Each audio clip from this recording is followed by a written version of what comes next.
we've talked a lot about our offense. Let's talk a little bit about the defense, who's been picking it up very much so in the last couple of weeks. They had some lulls, but and maybe it was just competition last week, right? Maybe it's just the Browns. They have a bad offensive line. It's Jameis Winston who doesn't know how to get the ball out of his hands. The defensive line has been able to come alive a little bit here last week and a little bit in the week beforehand. Trent McDuffie finally gets his first ever career interception. The DBs are playing quite a bit better. Jerry Jeudy still had a pretty good week last week, but we were able to keep him out of the end zone. So I think we did a good job of bending, but not breaking overall, and showing up in the red zone when we absolutely needed to. Now, this Texans offense was an absolute powerhouse to start the season. They had Nico Collins, you had Stephon Diggs, Tank Dell, you got Joe Mixon in the backfield. The offensive line has played very well, and that has kind of started that has faltered ever since. Excuse me. I'm gonna let you finish. You're going I was off. just all right. I was going to say that it's faltered a little bit since the injury to Stephon Diggs. And then you had Nico Collins go down and it looked even worse. Now you got Nico Collins back. The offense is looking a little bit better than it had when those two were out. Tank Dell really isn't still doing a whole lot, although they're starting to finally get Dalton Schultz in, and we struggle against tight ends. Joe Mixon is a fantastic back. What does this defense need to do in order to be able to stop this offense, even though they haven't been playing up to par for last year? Well, I'm Blitz gonna early go and up and often. counter this for you. Bobby Slowick was the hottest name to be a head coach last year. No one is thinking of him being a head coach this year. That's how much he has regressed being the Texans offensive coordinator again. That offensive line has actually been playing like shit this year. That's why they're so bad on offense. Laramie And the main Tunsil thing to has stop been this, out, right? Mhm. still been playing like shit. Doesn't matter if he's in or not. The biggest thing to stop this offense, though, is stopping Joe Mixon. If he That's gets why we started, mentioned he was out because it does matter if he's in. Laramie Tunsil is it one of the does not best matter if he's left in. They're tackles in the still league. What the fuck? that What? line is still not good. Does not matter. They're Oh my struggling god. this year for a reason. He did not play too well when Rivia was in. Granted, he's a great left tackle, but not this year. He's not that good. But if you take on Joe Mixon, if you take him out, they're done. Their passing game is non-existent without the play action with Joe Mixon. He's either going to run up the middle for 60 yards every time, or he's going to get tackled behind the line. There's no in between with him. I said it earlier and no one acknowledged it. I also think this is going to be a blitz fest. I think both defenses are just going to fucking be bringing it constantly. Both teams like to blitz a lot. Like we're just going to see pressure from every possible way you can blitz Well, in and if football. It's if going to you've happen. watched if you've watched the Texans play, like pressure definitely affects what CJ Stroud is trying to do on Hmm. offense. Absolutely. He's not handled it very well this season. There could be a slurry of reasons for his sophomore slump, but it was very apparent very early on, even in like the Packers game. It was a very defensive heavy battle, and it was only decided by like I feel like a field goal, but CJ Stroud just never looked comfortable. The Hmm. offensive line is struggling, and he can't get it done when he's under duress. Hmm. So the games that they've won, they've really had to lean on Joe Mixon, and their strength plays into the best part of our defense, which is essentially stopping the run.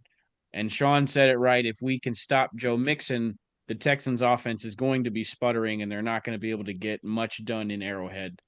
Um, let alone the struggles that they've been having with the offensive line and CJ Stroud. If Mixon can't get going, they're shit out of luck. And we really haven't had any struggles with running backs this year. We've had one game where, what was it, the Tampa game, where Bucky actually had a pretty decent game against us, but it was mainly in receiving. It wasn't even rushing out of the backfield. So there has not Yeah. really been any running back who's gotten the better of us, even on the same playing field as they should be. Handoffs against this Chief defense is really only effective later on in the game when they've had more opportunities and attempts. If we're up, that sort of Changes the yeah, yeah, it that changes the definitely. game flow and Although we haven't been up that much. right, which is why we see more carries later on in the game. Yeah. But when they're down and teams typically have to throw the ball, we kind of mitigate the effectiveness of a running game when we have as stout of a defensive front as we have. I think I would say on the defensive side, obviously you've got Chris Jones. There you don't have to say much about him. But I think one of the biggest pieces that's come in the last couple of weeks that's really overhauled how the defensive line plays is Charles Omenihu. There's no question about it. Him being involved in the sacks last week was great. But one thing that he does that we absolutely have needed since losing Frank Clark, which I know we didn't like me included, we didn't like the pressure that he was unable to provide during the season when he did play. One of the things that he did great was setting the edge, Setting the edge. and we have missed that since getting rid of him, and while also having Charles Omenihu out for multiple games in both of the last seasons. Him coming in and being able to set the edge and also pass rush whenever the hell he wants to over the last couple of weeks has been immense to how the defensive line has changed since having 3-4 weeks of, or probably more than that, of a lull, when 2 months when Chris Jones wasn't able to get a sack. Taking pressure off Chris Jones, allowing him to move across the line a little bit more often, and then being able to set the edge, stop the running Bro, backs from no being one can able to run get outside. outside on you. Literally nobody can run outside on you guys. Like, I But don't the other, understand why teams try and do it. It's like, you can't fucking do it. Stop trying. but not only The that, Texans are going to try. they can't do it with a running back. But when you get Charles Omenihu out there, you also now cannot do that with your quarterback. And we have faced a lot of very good running quarterbacks, especially in Lamar Jackson. We're going to be able to see a guy who can move his feet very well, get outside of the pocket, stretch plays in CJ Stroud. He's not going to be able to do that on Charles Omenihu's side.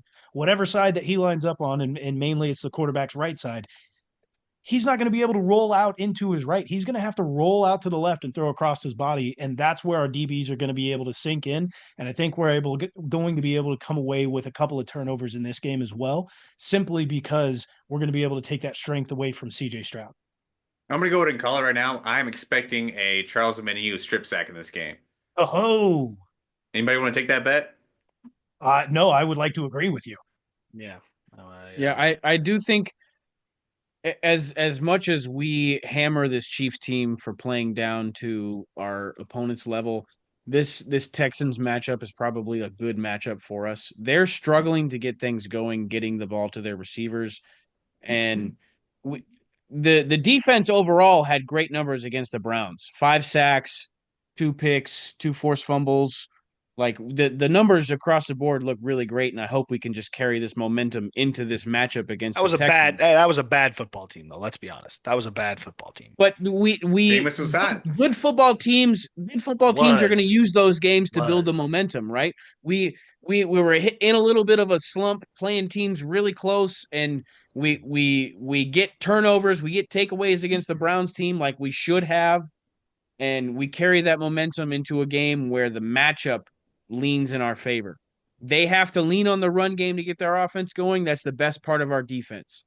The DBs haven't been playing great up until the Browns game, and they carry this momentum into a team that's struggling to get the ball to their receivers effectively. I think this is a good matchup for our defense. It's just another story of Yeah. how Your much is our offense has offense to going get to it done. do, and Yeah. how well is our offense going to uh just flow. And Hmm. if we're not in that flow, it's going to be another choppy, Well, hard fought game. I think honestly, you probably, this could be a trap game for not like you guys, but I think for the Texans, just because like we think the Texans are good. We know the Texans aren't like bad, but I don't know, man, because I don't know. The Our Texans have a defense is decent a hell of a defense, and test they're, for their offense. I know, like the Texans have a decent defense, and they like to bring pressure. Your offensive line is easily the worst part of your offense right now. Easily. Even with Joe Tooney playing tackle. Does anybody disagree with that? I'd honestly say our receiving core, but Yeah, but like they don't get the to way really. Pat's been playing this year, it's kind of like a Yeah, mixture of Yeah. Pat and the I don't receiving know. core. Yeah. But That's hard to I say.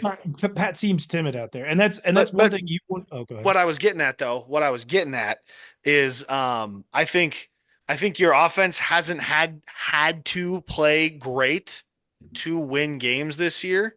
And you've kind of like been able to slide by. I think this is one of those games where like your offense does have to play great. And it's on them.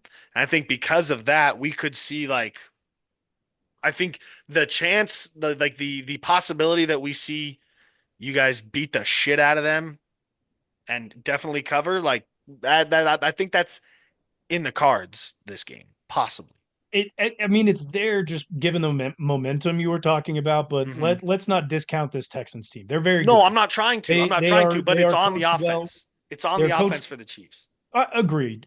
And we haven't been that great on third down. We've not been good in the red zone at all. D'Amico Ryans has coached that team very well.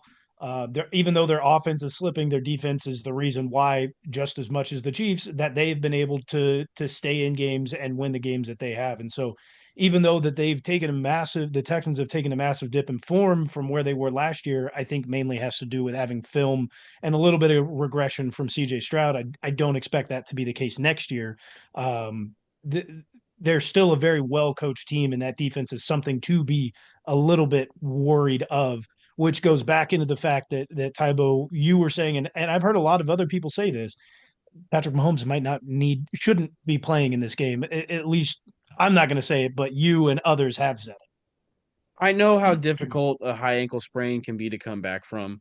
It's one of those things where it can feel all right, but one little tweak when you're going full speed can really set you back quite a bit.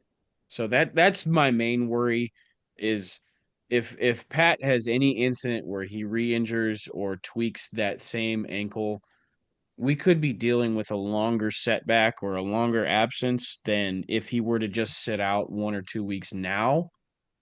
So it's I have a great deal of anxiety as a Chiefs fan surrounding that. I we've seen Pat play on a bum ankle in a Super Bowl, but it's not preferred. If we had a fully healthy Mahomes in that Eagles Super Bowl, don't think it's only a one possession game, okay? I'll Does ask it make this. you feel better that Patrick already came out and said his ankle feels better than it did that year? No. No, he's lying. He's No. lying to you. He's a good liar. He's Uh, a very good liar. Kind of Sean, have to be, right? let me ask you this, Sean, because I think we're probably on the same mind wave here. Is that is it more important to get a win here against the Texans and have week 18 and the wild card weekend off? Or is it more important to take 1 week off here and get one bye week at the wild card weekend? Whatever you just said, it's more important that Patrick Mahomes is healthy in the playoffs. Whatever path gets us there, that's the way we need to go. I don't care if he needs to sit out 2 games and we lose two. If he's healthy, that's all that matters. Do we think that if Pat was to sit out, do we think that the Texans is a team that Carson Wentz could beat? Absolutely. He's good for 1 game. Look, with the right play calling on offense and a stout showing by the defense, any quarterback could win with our football team. We've seen Matt Moore do it. We've seen Chad No. Henne. There's Yes. no way. You haven't watched Aiden O'Connell as much as I have this year, man. That guy can't win a fucking football game. Let me tell you what. Desmond All Ritter's right. not winning with the Yeah, Chiefs either. Desmond Ritter. No, sorry. Gardner fucking Minshew. No, sorry. No, Danny Gardner Jones. definitely would. Daniel Danny Jones. Dimes. No, No. We no. we haven't seen this Chiefs team go full like eye pro. Like we have a fullback in the eye and we fake the handoff every now and then. Like It's not happening we with Carson Wentz either. but it should if we have a Should. That's what's quarterback at gonna that happen. If ability Carson level, Wentz like that's plays, what we bro. need to kind of lean on. I I'm already saying lean on it with a bum pat. Like, come on now. Yeah, Like, yeah. I Carson don't think Wentz, three this yards in is a the cloud of team. dust. I don't think this is the team that Carson Wentz could beat. If you wanted to say maybe the Steelers because their offense, especially without George Pickens, has I not take him been against good. the Texans before I take him against the Steelers, man. That's All You a want to day, take dangerous him. every team. day, You want to dude. take That's a him against dangerous the. football team. You want to take him against the Broncos in a must-win game. I would take that too. I would not take it against the Texans. another factor that's kind of leaning This me isn't into a saying must-win Pat game. should sit for a week or two is you look at the defensive lines we're about to fucking play. The Texans' defensive line is good. The Steelers' defensive line is crazy good. We don't want It's Pat really, out really there like good. we No, it is. on a bum ankle having like an This issue. Like TJ Watt potentially being out. He won't be out. That is Not against that's Pat. not against Pat. Low No. ankle sprain. Not against That's right. Pat.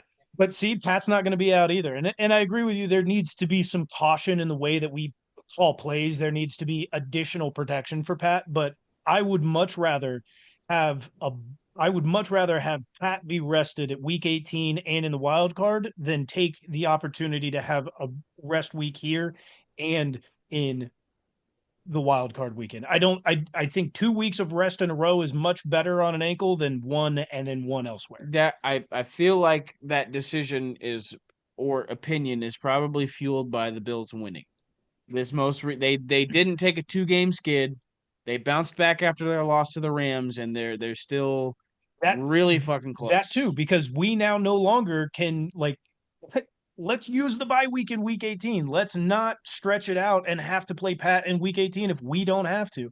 If we can get lucky and the Bills lose to the Patriots one of these times, then yeah, hey, we get an extra bye week in there for Pat, including the bye week at week 18. And but I just That's just not how NFL teams that's think, just bro. not That's not how they they think. decide. And without having the fate in the balance of knowing that we're going to have the number 1 seed locked up, you don't take the chances until you have it locked up. You just can't.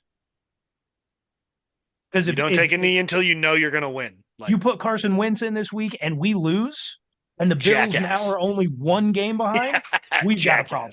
And you're playing the Steelers next week. Yeah. And then you also have to play Pat was and healthy, win it against wouldn't the matter. Broncos. You guys would start asking for someone's job. You would start asking for someone's job. I don't know who, but I'm already asking for Matt Nagy's. Who else can I ask? I don't know if that would be his fault though. I do man. feel like a fully healthy Pat when it comes down to it in the playoffs can win on the road against anybody. So getting a slightly lower seed than the 1 seed doesn't. But the bye week doesn't freak me out that much. It doesn't, but the bye week is more preferential, and that's what we need. Yeah. Not only given his injuries, but the rest of the injuries that are on the team. An extra bye week may mean that we get Jalen Watson back. Well, yeah, and the division. The thing is, like, you could get the bye week like now, and then if you put Pat back in and he tweaks his fucking ankle again, you're back at square one. Yep. So, like, not playing him and possibly losing that game is a fucking waste. Like, he's probably gonna fuck it up again. So you might as well just let the guy play, and then if you get the bye, everybody gets to rest. I get the sentiment, and you're not the only one to have that opinion. There's been people in the Kansas City media. There's people that I'm talking, just friends that I'm talking to. They say the same thing, but I think that's number one. That's not a good mentality to have. That's pretty weak mentality, especially when you haven't locked up. In the NFL, that's a weak mentality. Yes. I don't know if that's a weak mentality, but like in the professional football, yeah, no, people don't think like that, man. They don't think like that. Call me a strategist. Tybo's built different. I called you kind of the opposite there, not a strategist. But shit, I wish that's what it comes down to. We need to see Pat play better. Okay, let's get some 1 to 2-step drop backs, some wide receiver screens, get the ball out of his hand, get him some confidence. Let's not give them the ability to even get close to Pat to hit him or step on him or get those after the play hits in. Let's 1-2-step drop, get the ball out. Let's run the ball. Let's not put him in a position to be compromised. Let's see. First drive against the Texans, he's going to be running around in the backfield. No, he is trying to throw up some improvised play. Like, what did you say though? He said he feels better than he did when he won on a really fucked up ankle. Yeah, let that motherfucker play. Fuck that ankle up. Go ahead, keep playing. Make it worse. Go ahead. At this point, that's what I'm cheering. That's if I was a Chiefs fan, that's what I'd be cheering for. Play, make it worse. By the time it gets to where it was when you won that first Super Bowl, we'll be fine. Or was it the Eagles? Was it the first Super Bowl? Eagles. It was the Eagles. Either it doesn't fucking whatever. He wins when he's got a really fucked up ankle. Exact opposite of that. It's just what it is. I mean, I'd prefer my quarterback to be healthy. Sure, of course, but at this point, beggars can't be choosers, man. Come on now. Tommy and I see way differently on player safety, so he's a Vontaze Burfict fan. Okay. Oh yeah, he is. Yeah. But I think we can all the next agree. jersey I'm buying. I think we can all agree that these stretch of game, because it's not only affecting the Chiefs. There are multiple teams that are playing 3 games in this 11-day window. I think we can all agree that this is not good. Obviously, it's good television, but it is not good for the NFL. It's not good for the players. This cannot happen again, and it Football's will not happen good for again, people. So unfortunately.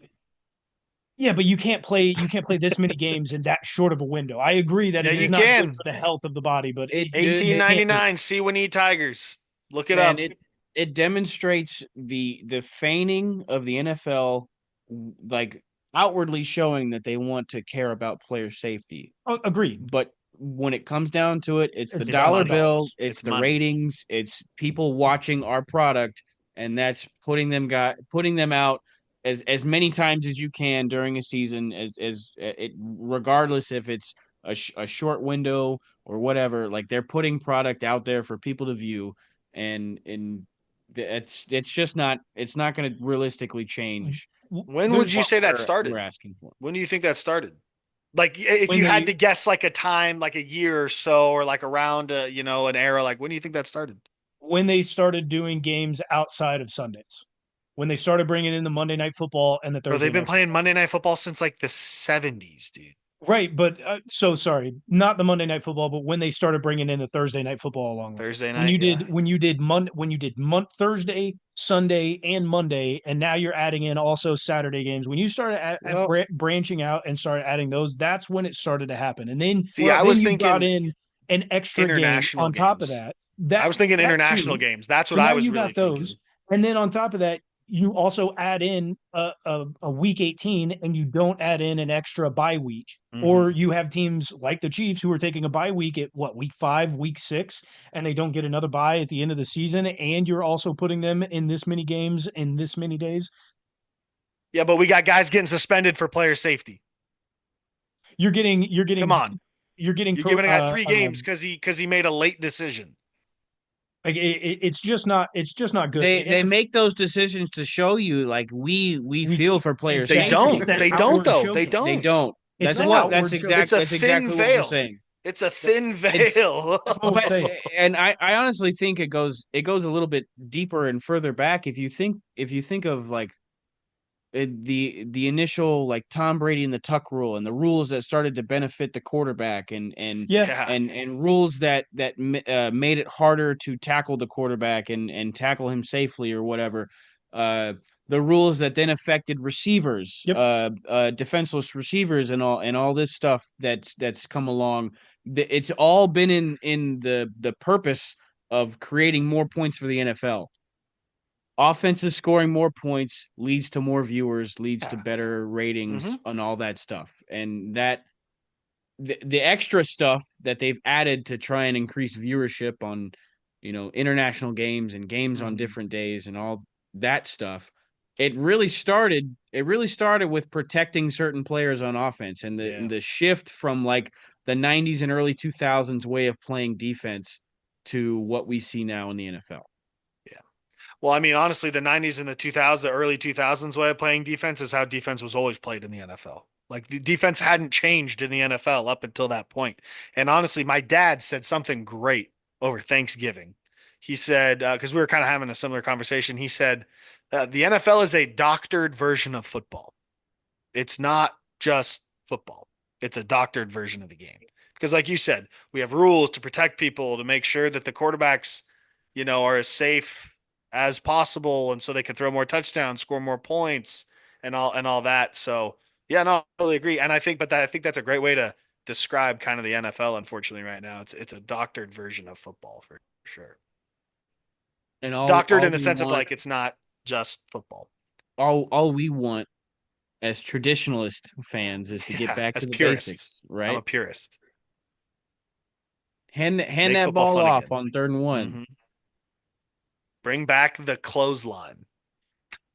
I don't mind that. No, what needs to happen to help encourage player safety going forward, outside of what the NFL is currently trying to do, which is not a whole lot, but what the NFLPA can do here is force a second bye week later on in the season. Everybody gets one early on. We'll put it, between week 5 and 8, let's say, and then you get another one that falls in between weeks 6, 15, and 17. And that's a lot you of hear bye what weeks. That's a lot of the bye weeks going on for teams. So you're not going to yeah. have a whole lot of games going on. But maybe that means that you get some extra primetime games going on. I don't know what that actually looks like, but just something a version in my head that I'm It thinking of.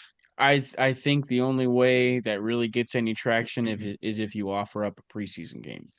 If you Mhm. bring it down to 2 preseason games and you give the extra play for a bye for Well, I they've don't know, they've bro. Two already they've already preseason done games that. isn't enough. I don't think that's enough for It's guys really trying to make three teams. wasn't enough. 3 is Coaches have been bitching about this since that rule change Three happened. is but I think you so can get not away with this. enough. I think you can get away with this by potentially looming lockout. Hey, we're not going to show up if we don't get this. And the NFL, that's what the NFLPA is there to do. Hey, we're not going to this does affect your paycheck, and we're sorry that it affects your paycheck, but you're not going in there. If this is what you want, if this is what you want to stand on, then this is what has to happen. You're not going to get paid for a little bit, but hey, we'll get some back pay from it, right? So for right now, you got to suck it up. You made enough money, right? And it sucks for those practice squad guys, but they're also making six figures. So hey, everybody, let's chill out for a little bit. Let's make sure that we get this in for player safety for what they're going to allow for us. We're not going to make any concessions because they already added in a week 18. They've already taken away one of the preseason games. Let's stand on business here. Let's get this extra bye weekend. I don't know, man. Just like at the end of the day, I feel like some of the like, yes, it's professional football. We're playing football. Like we're we're playing football to get paid, right? But also like that's not why you want to be in the NFL when you're 5 years old, 6 years old, right? And I get it. Again, it's professional. We have to pay them. They're making a shit ton of money. But I just think like, yeah, like you said, like put the money aside for a second here. And like let's think about our safety. Let's Yeah, let's think just kill about, people for the love of the game, you know? let's think about safety. Bring back the clothesline, cut blocking, bring that back. Okay. Bring it, make it a 12 game, make it a 12 game season again. Okay. No bye weeks. I mean, 12 game season, 6 preseason games. All right. And you just start in October. Hard no. And NFL fans do not agree with Tommy Rants.